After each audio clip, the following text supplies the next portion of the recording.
Halo semuanya, selamat datang di sesi bedah taktik kita. Hari ini kita bakal ngebedah habis salah satu pertandingan paling pecah musim ini.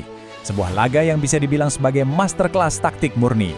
RC Lens baru aja nyetak sejarah lewat kemenangan luar biasa 3-1 atas Nice. Dan di sini kita nggak cuma bakal bahas siapa yang menang atau kalah. Kita akan kupas tuntas secara profesional gimana persisnya skuad asuhan Pierre Sage ini berhasil ngebongkar pertahanan Nice dan ngerebut mahkota juara. Jadi, siapkan diri kalian, karena ini adalah analisis mendalam tentang strategi, eksekusi, dan momen-momen paling krusial di lapangan hijau. Oke, mari langsung kita bedah ini.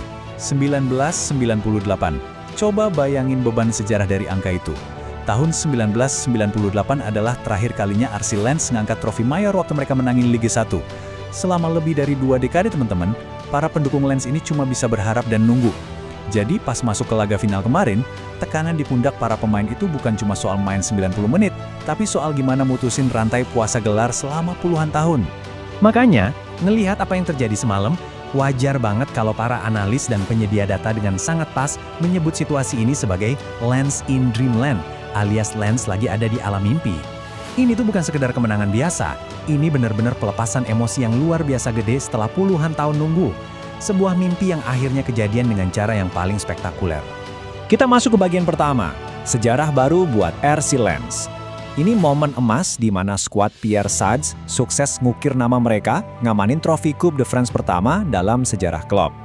Mari kita lihat fakta intinya. Laga ini dimainkan di panggung yang super megah, Stade de France.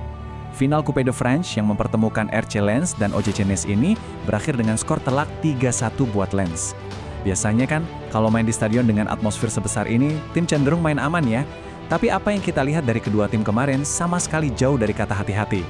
Lanjut ke bagian kedua, hujan serangan sejak menit pertama.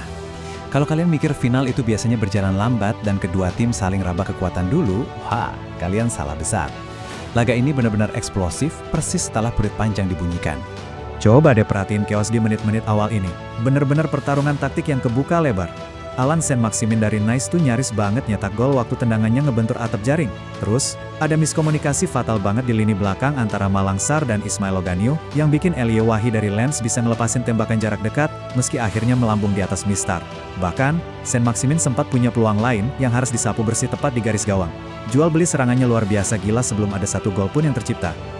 Sekarang, mari kita lihat gimana momentum ini kebangun dari menit ke menit. Florian Thauvin mecah kebuntuan di menit 25. Terus Lens megandain keunggulan lewat Odsonne Edouard di menit 42. Nice emang sempat ngebales lewat Djibril Coulibaly di ujung babak pertama pas di menit 45. Tapi Abdallah Sima akhirnya ngunci kemenangan di menit 78. Alur pertandingan ini nunjukin dengan jelas kalau Lens itu tahu persis kapan waktu yang pas buat nusuk lawannya. Nah, pertanyaannya, secara taktik, gimana sih Lens bisa ngelakuin itu? Kuncinya ada di permainan direct dan umpan-umpan panjang yang pintar banget ngelewatin lini tengahnya Nice asuhan Claude Puel.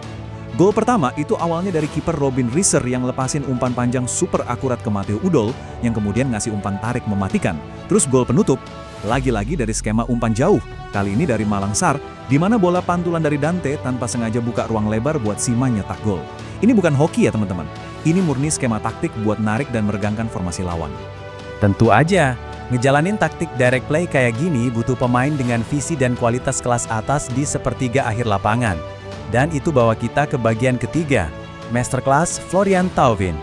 Nah, yang benar-benar menarik dari penjabaran matriks ini adalah Thauvin itu bukan cuma sekedar nyetak gol pembuka. Coba perhatiin datanya baik-baik. Dia nyatet 1 gol dan 1 assist. Dia nyiptain 3 peluang, yang mana itu terbanyak di timnya. Dia juga sukses nyelesain 100% dribblenya, 2 dari 2, dan menangin 4 dari 7 duel.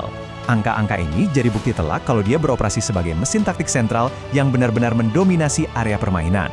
Dan sejujurnya, performa gila ini tuh nggak terlalu mengejutkan kalau kita ngelihat satu angka penting ini, 16. Ya, 16. Ini adalah total keterlibatan gol langsung dari Florian Thauvin di semua kompetisi semenjak awal bulan Februari. Angka yang super masif buat seorang pemain. Spesifiknya, itu berarti 9 gol dan 7 assist. Kalau kita bawa ini ke konteks Eropa yang lebih luas, faktanya nggak ada satupun pemain Prancis di 5 liga top Eropa yang punya rekor lebih mentereng dalam periode yang sama. Jadi, masterclass yang dia tunjukin di laga final ini sebenarnya adalah puncak dari performa luar biasa yang udah dia bangun konsisten selama berbulan-bulan. Sekarang kita masuk ke sesi data debrief kita di bagian keempat, efektivitas taktis mengalahkan XG atau Expected Goals. Ini pelajaran krusial banget buat kita semua soal bedanya volume serangan dan eksekusi. Dan grafik ini dengan sangat brilian ngasih lihat anomali statistik itu.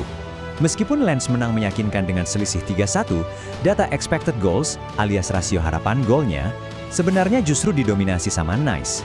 Nice nyatat XG sebesar 1.40 dibandingin Lens yang cuma 1.22. Secara kualitas peluang di atas kertas, harusnya Nice yang lebih unggul. Hal yang sama persis kelihatan di total tembakan. Nice melepasin 17 tembakan berbanding 16 milik Lens. Nah, ini nunjukin satu realitas lapangan hijau yang sangat menarik. Ngumpulin volume serangan dan punya statistik ofensif tinggi, itu sama sekali nggak ngejamin kalian bakal bawa pulang trofi. Jadi, poin krusialnya ada di perbandingan ini. Di satu sisi, Nice punya volume. Mereka unggul jumlah tembakan dan XG. Tapi di sisi lain, Lens punya senjata yang jauh lebih mematikan di sepak bola modern, eksekusi klinis.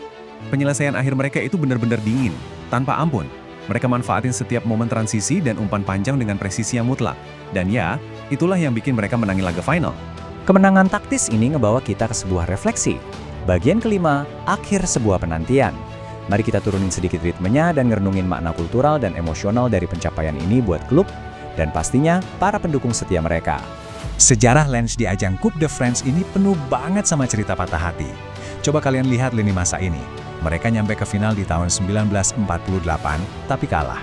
Terus balik lagi ke final di tahun 1975, cuma buat kembali jadi runner-up. Dan sekali lagi, di tahun 1998, gelar itu harus lepas lagi dari genggaman. Puluhan tahun ngerasain trauma di kompetisi ini, dan semuanya terbayar lunas. Kutukan itu akhirnya patah, dan di tahun 2026 ini, mereka berdiri tegak sebagai juara. Yang akhirnya ninggalin kita sama satu pertanyaan besar ini. Dengan trofi mayor pertama sejak 1998 ada di tangan mereka, gaya permainan yang terbukti super solid, plus pemain kaliber Florian Thauvin yang lagi di puncak performa, mampukah RC Lens ngubah momentum kemenangan sensasional ini jadi sebuah dinasti baru di sepak bola Prancis? Apakah ini cuma bakal jadi kejayaan semalam? Atau justru awal dari sebuah hegemoni? Cuma waktu yang bisa jawab. Terima kasih udah gabung di sesi bedah taktik hari ini dan sampai ketemu lagi di analisis mendalam kita berikutnya.